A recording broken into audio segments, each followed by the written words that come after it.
Et là, l'idée, c'était l'entraînement à la Rocky, là, je ne sais plus lequel, hein, c'est-à-dire de se servir des éléments de la nature pour travailler un peu différemment. Et puis après, on s'est servi des éléments ici, hein, c'est-à-dire le bio avec la hache, soulever la charrette, et puis il y a aussi quelques petits équipements quand même, un peu de sac.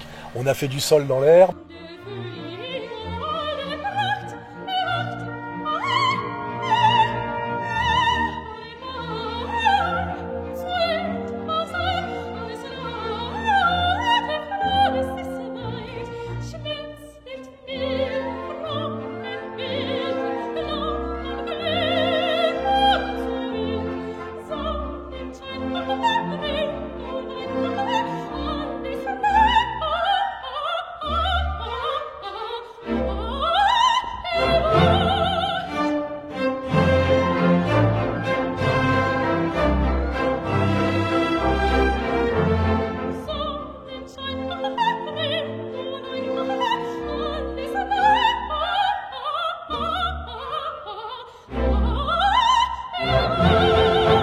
Et là, l'idée, c'était l'entraînement à la Rocky, là, je ne sais plus lequel, hein, c'est-à-dire de se servir des éléments de la nature pour travailler un peu différemment. Et puis après, on s'est servi des éléments ici, hein, c'est-à-dire le bio avec la hache, soulever la charrette, et puis il y a aussi quelques petits équipements quand même, un peu de sac.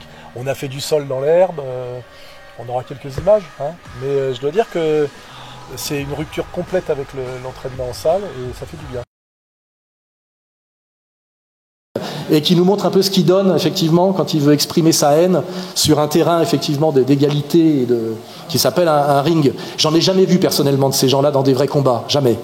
C'est Krav Maga, c'est que des coups de pied dans les couilles, c'est que des coups de pied dans les couilles, c'est que des coups de pied dans les couilles, c'est que des coups de pied dans les couilles, se gazer à bout portant, tirer sur des femmes et des gosses. On est quand même face à des lâches haineux qui ont exactement la violence des lâches. Vous savez, les mecs qui vous shootent à terre quand le quatrième qui arrive quand le boulot est déjà fait. Vous voyez, il n'y a rien de plus cruel que les lâches.